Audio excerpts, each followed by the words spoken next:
Morning slide बच्चों अज मिति 16 नवंबर 2021 दिन मंगलवार जिसनों आप अंग्रेजी विच ट्यूसडे कहते हाँ TUESDAY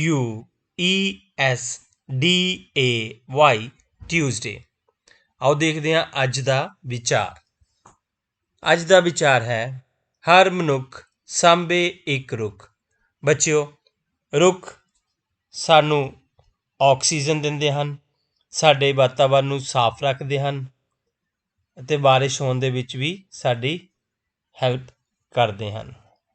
बच्चों सानू रुखां नूं भी अपने दोस्तां वांग रखना चाहिए है, इन्हां दी केयर करनी चाहिए है, इन्हां नूं पानी दिंदे रहना चाहिए है।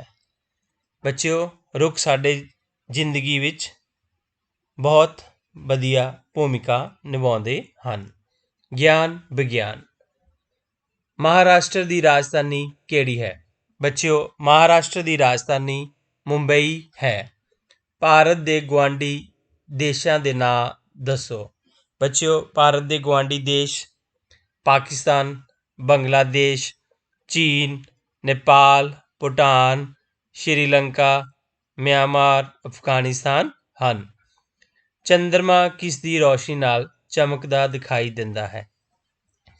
बच्चों चंद्रमा सूरज की रोशनी नाल चमकदा दिखाई दिंदा है। अधिक कोण किसनूं कहंदे हन? 90 डिग्री तो वड्डे अते 180 डिग्री तो छोटे कोण नूं अधिक कोण कहंदे हन। सब तो वड्डा समुद्री जीव केड़ा है?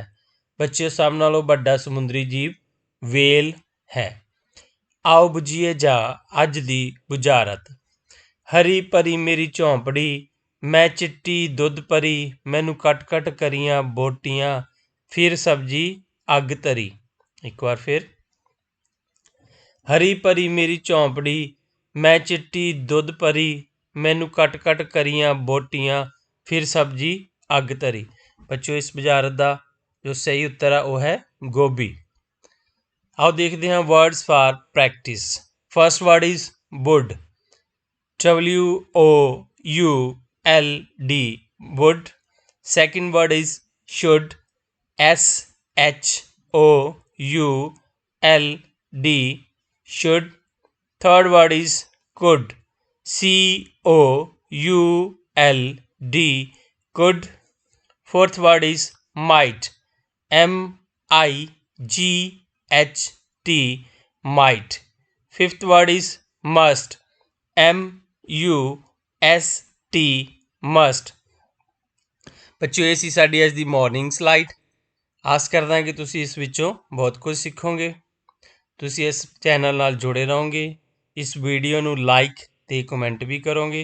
ते जिन्हां साथियों ने अजे तक चैनल सबसक्राइब नहीं किया तुसी उन्हां नूं भी इस चैनल नूं सबसक्राइब करन लई कहोगे। थैंक यू बेटा जी।